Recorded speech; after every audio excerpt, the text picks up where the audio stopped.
Today I want to really start off speaking about how I met the Lord. Wow, it's like really a start. I want to tell you stories about how I met the Lord, what I was at that time, what was my condition, and why I really, how things started changing. I was born in a Syrian Christian Orthodox family in a small town in Calicut. That's where I grew up. So when I was young, my parents thought that there's no good schools in my town, so I needed to go to a boarding school, and so they sent me to a boarding school in Ooty, and which I was not really happy. I didn't like going to a boarding school.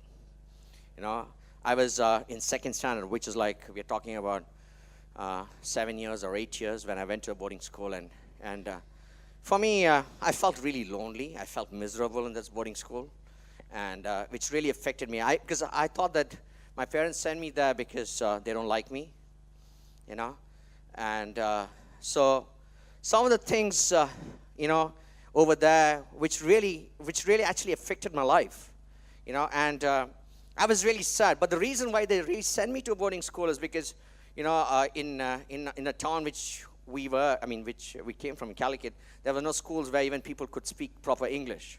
So they wanted me to learn English, and not just that, my cousins were going to the same school, and in our family, and my dad said most of the people went into a boarding school because there were not, at that time was different, there were not many good schools there. So it was also like a tradition where you go to a boarding school when you grow up. But for me, I didn't understand all that, because I really thought, for me it was like putting me in a jail. Some of the things I remember, once I locked myself in the room when a bus was going to come, So they can't open the door, and they couldn't open the door. They were banging from outside, and then the bus went, I opened the door. Once I remember we went on a holiday to a place as a family, and, from there we were supposed to go to the school. Like, you're talking about second and third standard. I hid myself. They're searching everywhere in that resort, and they can't find me. And I said, I'm not going to get into the car because I don't want to go there, For me, I didn't want to go to school. For me, coming back a holiday and going to school was like going to a jail. And I remember, I was lying in my bed and just thinking, there used to be ceiling like this. Then if I could shoot one of that, and if I can get out from here and get back home. It was so, that was like one of the worst things for me in my life, going to that boarding school. And I didn't like to study. So one day, what happened is that they said that, you have to study from some 7:30 to 8:30 or something in the night. And so they said, if you join for a singing competition, then you don't need to study. You don't need to go for studies at time. So I thought, this is better, I'll join for singing, So I gave my name. For 3 weeks we were practicing. It was a Malayalam song, and I started singing and practicing, and so the music teacher said, you're all right, and you're going to sing, and I didn't know anything, Oh my God. So I practiced for 3 weeks, and then the singing competition came. And so I had studied so much, that whole paper was I had studied it some 2,000 times, And we were in this whole big auditorium, and singing competition came, and they called my name out, Rakesh Korean, I was I'm talking about, I was 7 years old. So I remember even now, when I walked I was looking at the paper, even the last minute, so that I don't forget it. Instead of walking right up to the stage, I walked right into the green room on the left side, And then everybody started laughing. I could hear the laughing, Then I turned back, I came back, and I walked up to the stage, and I saw everybody else was hitting the mic, They used to have these mics they were hitting. So I thought, even I'll hit the mic. I hit the mic, and the mic fell down. So by then, the whole auditorium is laughing now. So then I picked up the mic, and I started singing one line and two lines, and then I forgot. I don't know. So then I started looking for my paper. I can't find the paper. I took the paper out, and I couldn't find properly what I was singing. And by the time, the whole place was laughing. Then I stopped and I walked on. And that was like the biggest embarrassment for me in my life. That was so tough because if my cousins were there, and I remember for years they used to tell, and after that I said I'll never come on stage to speak. And I never did really. Anyway, after 2 years from there, I said I want to get out of the school. I don't like the school because it was cold. And so my parents said that, okay, we'll take you to Bangalore, a new city, and I'll put you in a new school. This is a good school. This is where a lot of our family went. My uncles had gone to this school, and this, it won't be the same, because I kept saying this school is lousy for everything, and, so then I went to this school, and that school was too strict also in Woody. So I went to this new school in Bangalore, which is called Bishop Cotton's Inn. So I think Stephen was a professor there, or a lecturer there, isn't it? Yeah, wow. So I went to this school, and I was fourth standard. So, in this school, I liked it but much better because you know what? You don't need to study because I understood how to bunk classes over there. And I love to play all games, and so I used to play like cricket, football. They used to have seasons, cricket, football, hockey.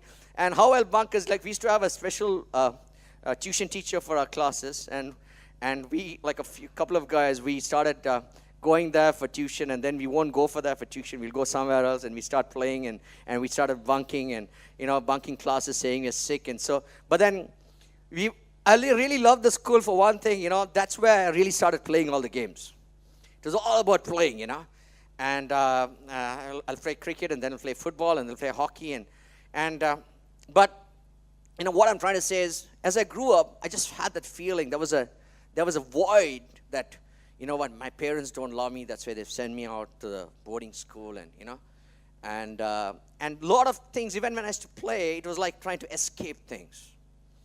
Sometimes you just try to do it because you want to do it. I mean, it's not you because you want to escape, and that was what was my motivation for a lot of things which I did. But one thing also, I believe at that time, I also picked up, I'm saying some of the things because this had a great impact in my life later on, And I started playing cricket, and I loved cricket at that time. I loved other games also. So I got the best sports all-rounder and all that. But I'll never go anywhere near the stage because they have so many activities. Anywhere, elocution, oratorial, singing, choir. I'll not even step out, anywhere close to that. Because I've never stepped into stage ever until I came to the Lord. That's why my parents were so shocked to see me even share the word. So, but anything to do with games, I'll be there, Also, and I got like the best sports all around. But one thing, what I used to do, we used to play like something called, for example, for cricket, we used to play the short cricket. There'll be like the main cricket and there'll be short cricket. And I love to play there, and I'll just start batting, I'll just play batting. And a lot of the things I really picked up was by going to that school. And then in the end, my parents decided to bring me back to Calicut because I said, this is enough.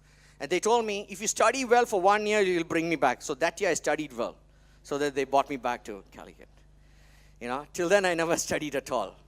So I was like, so it was. So for me, somehow I wanted to come back home. Anyway, I came back home, and what I really did was I really picked up on my cricket, started playing for state, started playing for South Zone, and that became my life. And that really, like, from morning to evening, that was my life. I used to go to school, but come back, just play cricket. When I was 16, I was like playing for under 25 and state. And so I was like hanging out with the big guys. Like I started at 14. I remember. So every time my life was all about cricket, and suddenly like my name started coming in papers, and I became state captain. And so it was like a big breakthrough for my life, and it was like exciting. But somewhere along the line, my parents said, you're doing so well, so you go to a bigger city in Chennai. It was called Chennai. So I said, that's fine, I'll go there. But when I went there, things were not the same. I started playing cricket well, but still continued. But I never got. Then you start getting into partying and all those things, drinking, and I got into all that. Somewhere along the line, I lost my way, and also at that time, I had a knee injury. Which happened when I was playing cricket. I was still excited about playing cricket. I used to drink and party and still play cricket.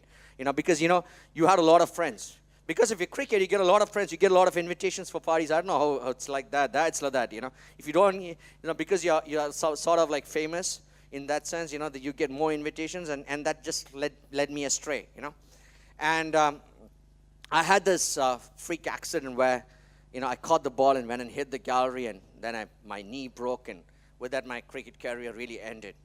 And then came to a place, I said, you know what, no, I just realized that, like, because my identity was so much about cricket and it's about what I did in cricket. So when my cricket career ended, I just saw the same guys that they didn't respect me anymore. It's the same friends. I didn't get the same invitations.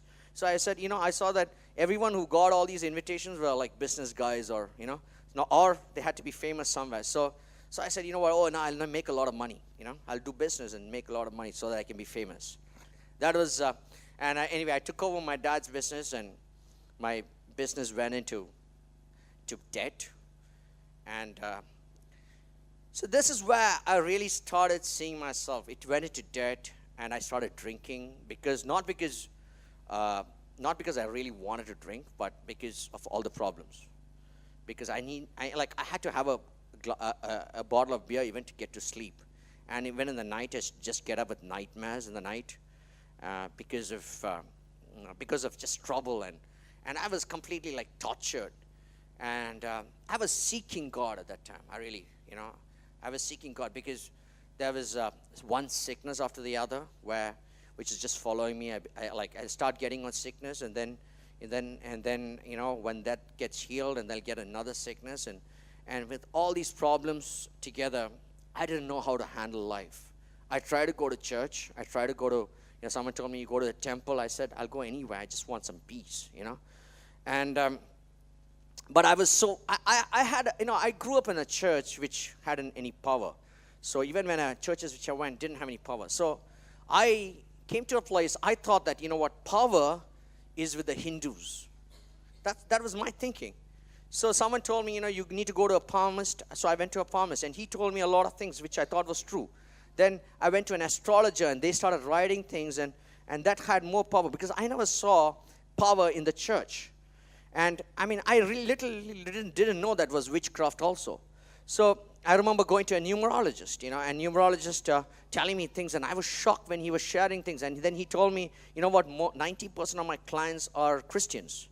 And that really shocked me, because, and then they told me all those big names, and I knew most of those people who there, and that guy was like, he was using names to get customers, but it was true that they were all going to him. And so, I came to a conclusion that church does not have power, and all these numerologists, astrologers, palmists, all of them have power. And I had another uncle who was he said, Christians, we bought a property which was a Hindu property, and there was a lot of idol worship over there. They said, the priest cannot do anything, the church cannot do anything. You need to call a Swamiji over here, because otherwise your whole family is going to go into trouble. So I just started believing all that because I never saw power in the church.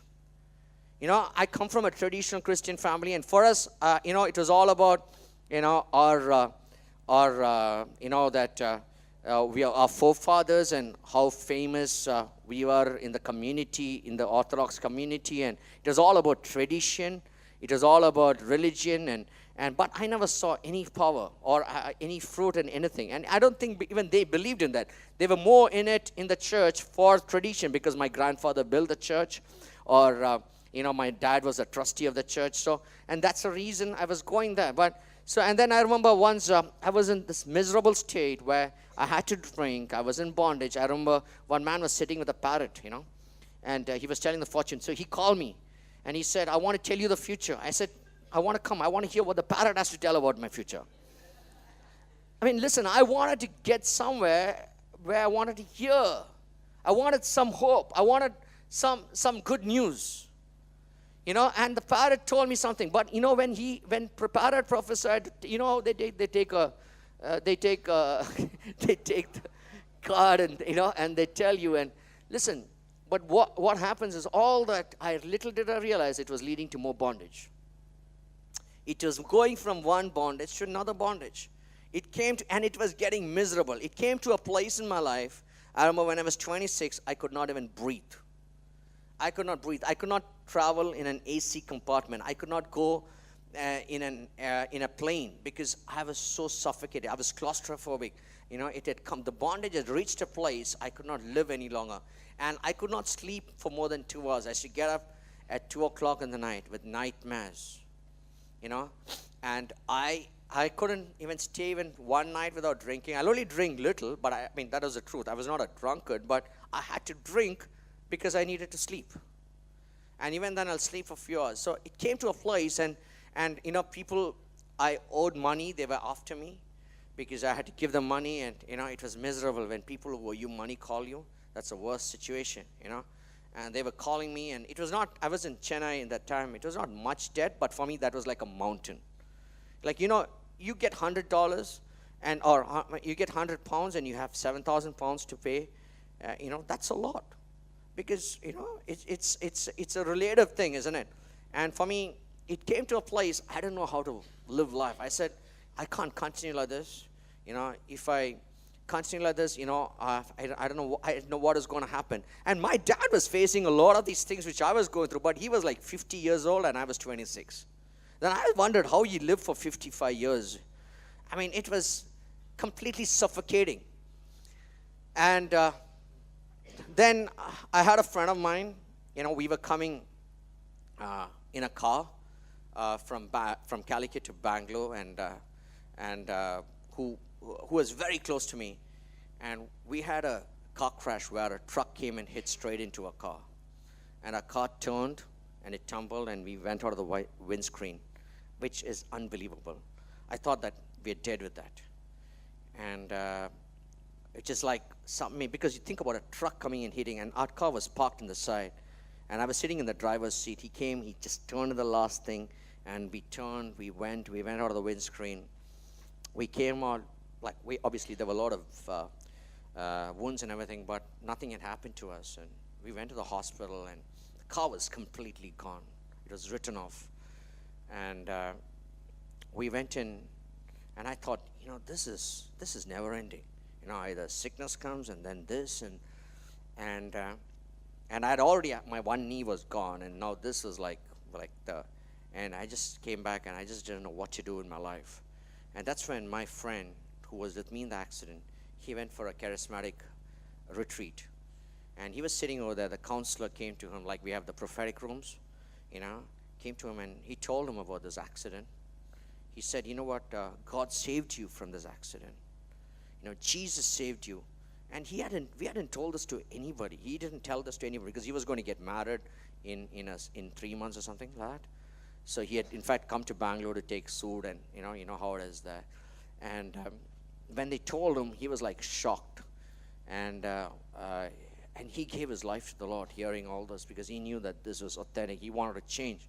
And he called me and he told me, he said, why don't you go for this retreat? Because that'll change your life. I said, I don't mind going anywhere, but I need some peace. I can't live any longer like this.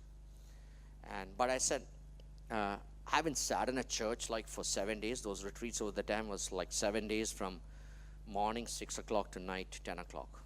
So I said, I can't sit in a church for 1 hour. Then you want me to go to a retreat and they put you inside for 6. It's like you take in alcoholics and put them in somewhere for 7 days. You take them at 6 o'clock. I mean, you got to stay there also.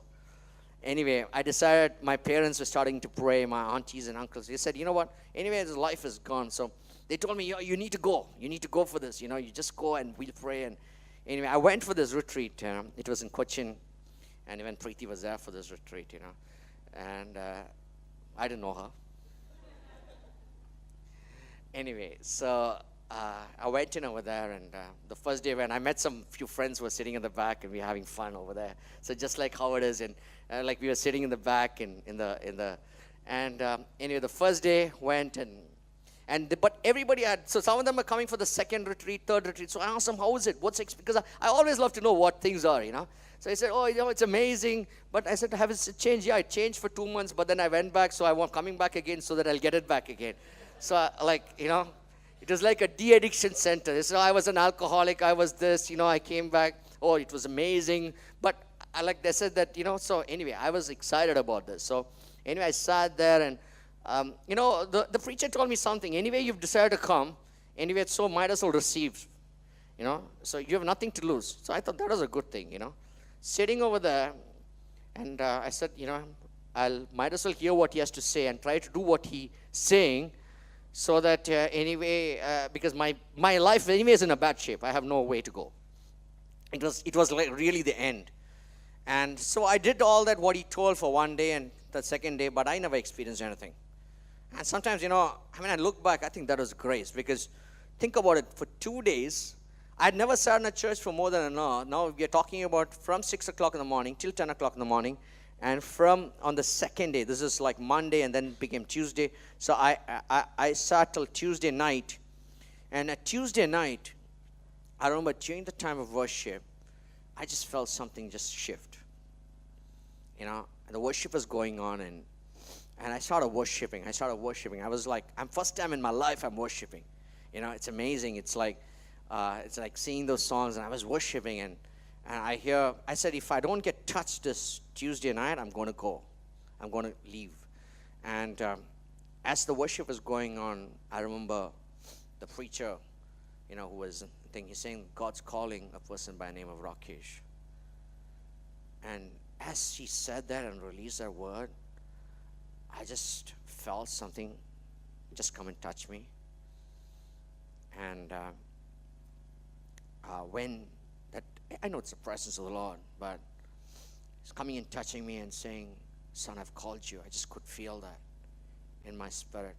What it really did, it just made me say, I said, what, I'm going to sit there now. I'm going to sit for the next 5 more days. I'm going to hear what they have to say. And the third day came in, and every word after that the preacher was preaching from that time, because then that's when I realized, like, you can be blinded. For the 2 days, I didn't hear half the things which they were saying. But from that, after I got touched by the Spirit, and I know that something just broke, and I just sat there, I could hear the word. It was like every word which the preacher was preaching after that, preachers were preaching, not one preacher, like they were preaching to me. It was like, it was so real, I was getting convicted of sins, and I started writing down the sins, and, the preacher, they gave a list of sins. At that time, they should do that. That's like scary sometimes, thinking about giving a list of sins. There are like 128 sins, and they said you need to mark all that, and they'd give scriptures. And I was like, my goodness, I started counting those sins, and it became like 116 sins. And like, it was tough, really, it was tough. But I was crying. I was really repenting.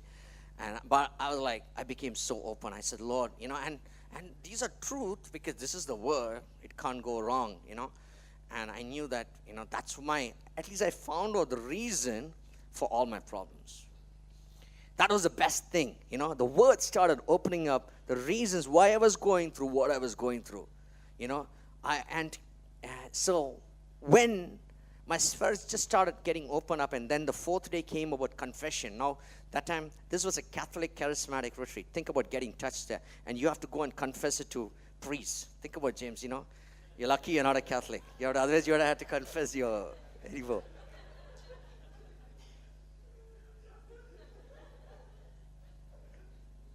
James's mother is a charismatic, So you've got to go and confess to the priest. So I went to the priest, and I was very genuine. I started confessing. The priest started looking at me. It doesn't end. It's going on. So I confessed 116 of that. No, because, these priests are not used to it, because they are not from the same retreat center. They've been hired to come into here. So they won't understand all this. They've been going through a retreat, and they need... And I started confessing my sins. But as I started confessing the sins, there was a peace which really came into my heart. Lord, I just felt Lord just starting to open up things in my heart. And the next day was the day of deliverance. And I was sitting in the chair. This is the truth. I was sitting in the chair. And I knew I was like, so many demons had come to me, because I'd gone to for parrot reading and, for astrology and numerology. And I knew, because listen, I want to tell you, these are serious demons. There are other demons also, which are not so serious. But anything connected with witchcraft is very serious. There's demons of which come in because of sin and addiction. And I understood why I was addicted to things. But some of these demons, I know, like, are very serious. That's why this claustrophobic, because, they put you into bondage, and they put you into, and, I was sitting over there. So everybody were having experiences, but for me, my chair was turning when they were doing deliverance, and it was like so many things were just going out of me. I could really literally feel things just leaving me. It's like, so I was like, it's like a process, things were just leaving me. And anyway, when I got, in the end, I got just thrown out of the chair, I was sitting in. And it's not like people were touching, they touched me a couple of times, I think, but in the end, I just felt like complete freedom. People were releasing, the grace, the blood of Jesus, and I just felt freedom coming to me. And I remember next day they had Holy Spirit infilling. I never felt anything great on that night, let me be honest, but I felt so free. I didn't feel that I was had infilling, something like that, but people were praying for everybody and for impartation, or like nothing like what we have seen any time now. But I felt, when I came out of the retreat center after 7 days, this is 1996, October, I think 26, I felt like for first time in my life that I'm able to live. I saw the sky was blue, and I felt, I could breathe, I felt like a child, and I was so excited about life. That was the best thing. I felt so excited. I was telling everybody, you know what, I've met Jesus.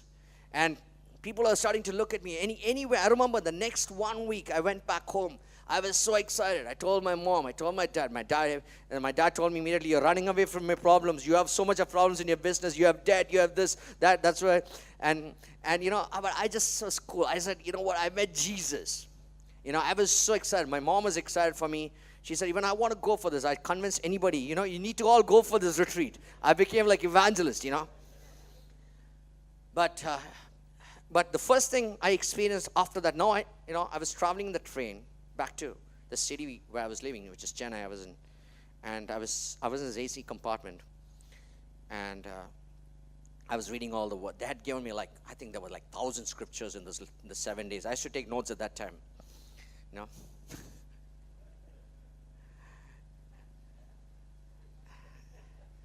And there was, especially the scriptures, those scriptures. I still have those notes, actually. That's the truth.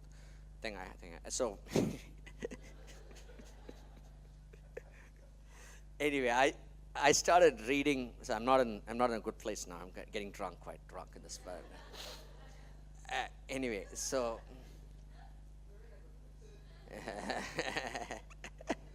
no, to speak. So I think there's a glory so strong, glory which is coming. Yeah, amen. So I was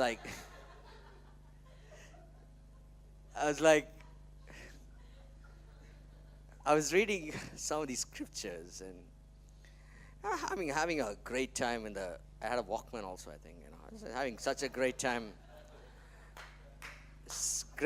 in the train. And in the night I slept like a child, which was so good. It's good to sleep, That's the best thing that happened. Listen, I'll tell you one thing. When you come to Jesus, you can sleep. I realized that. Wow. I didn't want anything to do with demonic, because I wanted to sleep in the night. It was so bad till then. From the retreat started, I was sleeping, but, I never thought that I could sleep in the train, because I used to get so claustrophobic. I would walk out always, because these trains in India. So when I went back to Chennai, that's the first. And then, my life completely changed. I joined up for my MBA back, and, I started going to a Catholic charismatic meeting. And in the next 1 year, my life completely changed. I felt a new level of freedom. Obviously, there were times which I fell. It's not because I didn't have a proper fellowship to go to, but I was so hungry for God. I was listening to what I couldn't, because, the one thing they told me, don't go to a Pentecostal church, because they will convert you. So I was scared to go to a Pentecostal church. I was scared to go to anything which is which is above only. So I want to stay with the traditional, and, that's what was told to me. So because so I know, and when you are in that limitation, because when in this place they were so spiritual, but when I went to the city, the Catholic, charismatic, and all that was quite dry. It was not the same. It was not the same fire. It's not the same. So in that way, sometimes it was tough. But the good thing is, I was so hungry for the Lord. And 1 year passed, and after with 1 year, what happened is that I'd got a lot of breakthroughs. All my friends, you know what they did? A lot of them left me. They said, this guy's gone crazy. This guy's gone mad. And your family started speaking, they've gone mad. He's gone mad. He's gone crazy. But that's amazing. Priests, till then, the priests didn't have a problem with me, because I never used to go to church. But the day I got saved and my dad told them, they called me for a special meeting to tell me that you're gone, you're finished. And so I told the priest, listen, I was partying and I was drinking, and so then, I left there, and I love Jesus. So he didn't have a problem with the partying or drinking, but he had a problem that I came to Jesus. And that is the truth. Listen, nice people, but the genuine thing is they wanted to hold people again in bondage and under their control. They didn't want people to be free, because they felt that, so he says, they talk about tradition and they talk the same things. And I said, see, but I don't see all this. I see the power of God in the Word, and I know I can receive the power. And I was so excited about life. Anyway, but I was not seeing any fruit, but I was like so hungry for God. I was telling the right things which I needed to tell from the Word to the priest, Anyway, then they left me. They said that this guy has no hope, They gave me they left me out. So after 1 year, I was not seeing breakthroughs in my finances because still people were after me for debt. So I said, you know what, I need to seek God now. I need a breakthrough in finances. It came to a place that I said, unless I get a breakthrough in finances, I'm not going to solve this problem, because my dad was keeping on saying, you're running away from this. And so I decided to seek the Lord. I said, I'll fast and pray for a week, because that's what I heard. You fast and pray. And so I fasted, and I went and bought a book by I wanted to buy a book on the Holy Spirit, and the only author I knew was Billy Graham. So I picked up a book by Billy Graham, and a man came and told me, and he said, you know what, you need to buy these 2 books. I don't know who, I think it was like Angel of God. And it was like Benny Hinn's book, Good Morning Holy Spirit and the Anointing. And he also gave me a cassette. He said he's got like 100 churches. I don't know who he is, but still. Anyway, he gave me that. But when I took that book, this is the truth. I was on my bike. The presence of the Lord started coming and hitting my bike. I walked into the room. I had not even started reading it. And I went to the room, and I started reading it for the next 7 days. And I started playing this audio. At that time, you already had the audio. See, I see people are getting free even right now. I just see in the spirit, there's things happening. So I started playing that, on and on again. It was like a repeat, that crusade, And I started reading the book, and the presence of the Lord started coming into my room. And it started coming in such a strong way. I remember one night I was in my room, and I was kneeling down, and I was playing this, and I could really feel the wind just blowing, and I just said everything was just playing. I just came to understand the Holy Spirit is so real. And I started crying, and I was just crying, and I just said the room was so full of the presence of the Lord. It was so amazing, the love of God was so amazing in the room. The presence of the Lord is so amazing. And I remember Benny Hinn saying in his book, God will speak to you from the Bible.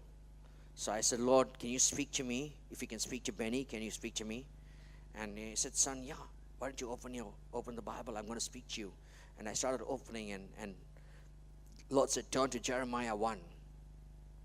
And in Jeremiah 1, it says that I've called you to be a prophet. I knew you when you were in your mother's womb. And as I started reading all this, I started crying even more. I said, I don't know anything, Lord. And then says, you know what, I will put words in my mouth, and you will go to places and you will speak for me. And you know, for me, it was all real. I mean, I just started, it was like seeing a fairy story. Because, listen, I had not been to a Pentecostal church. I had not met anybody who was like moving in this. And he talks about how he'll go in for meetings and the presence of the Lord will come even before he steps in. I said, Lord, this is amazing. This is amazing. You know what? You have Holy Spirit with you, who is always going to be with you. And for me, like, I knew that I could have it just like he had it. For me, that changed my life. And for me, I said, I told the Lord in that 7 days, it was like my last MBA exam was left, but in that 7 days, I told the Lord one thing. I said, Lord, you know what? Lord, I'm willing to serve you. I'm willing to go to the streets and preach for you. I'm willing to do anything. All I want you to do for me is only one thing. I want you to just solve my debt. Because my debt was like the biggest mountain for me. I was so. Lord said, son, I'll do that. I will solve everything. And for me, that encounter which I had, in my room, that changed my life. It changed everything. The way I looked at life, it changed the way I saw things. And I came back, and to cut a story short, I got a breakthrough in my business. Someone came to me. Lord told me, you sell your business. I said, who's going to buy it? When I went into the office on the next day, I could clearly hear. I started seeing, Lord really started speaking to me before that. Before that, he used to give me dreams and things like that in this 1 year. But this is exactly after 1 year. He started speaking to me with an audible voice. He said, sell your business. And I remember going to the office and one man coming in straight asking, are you willing to sell? I hadn't advertised. I hadn't told anybody. It was completely supernatural. Let's listen. From a demonic supernatural, I knew that the Spirit of the Lord wanted a real supernatural. I started experiencing the first time. This is year 1997. And so I knew God started speaking, and then we sold the business, and I came to Calicut, and I sold all my debts. And then it came to a place, I knew that, in Calicut, we were in a bigger problem. We had over, I had like 7,000 pound debt. They had 100,000 pound debt, which was huge for us at that time, or even maybe more, much more probably. But at that time, we knew that we had 100,000. And there was and every month there was loss in business, and things were so tough. And it came to a place where I had to leave my country, not because I wanted to, but I had to. I went to Dubai, and I started my career as a clerk in a company there, because which is again amazing, because how God led me into Dubai. And I remember walking into Dubai airport. This is the year of 1998, and when I walked in there, when I passed immigration, there were only 2 averages. Now there are probably 200s or 500. I don't know how many there are. Just 2 averages at Dubai airport. And 1998, So Lord told me, I could hear the voice. He said, son, if you're obedient, I'm going to prosper you. I'm going to exalt you. I'm walking out to pick up my luggage. I heard. And, things were tough, but you know what? It was an amazing journey where Lord started building me up. I started as a clerk for 6 months. It was so tough, because everybody used to shout at me. Then I became an assistant manager, and then branch manager, and then, product manager in that company. And Lord even moved me from that to Hong Kong, and then from Hong Kong to Bahrain, and then from Bahrain here. It's been an amazing story of God started exalting, So I want to share about different things in the next 5 weeks, about some of the things which Lord really taught me. I just laid a foundation today because it is important to know from where everything started, and how God started teaching me and teaching me different things, and today where we are, God's taken us to over 49 countries, and we've seen amazing breakthroughs, but we're just in the beginning of some of the greatest move which God really wants to do, and but it didn't start. I believe it started in that 1 year, some of the things which God really put a foundation, or the first 2 years, and it was amazing. So I just want to pray right now for people. We just got 5 more minutes. Just want to stand up if you want to stand up.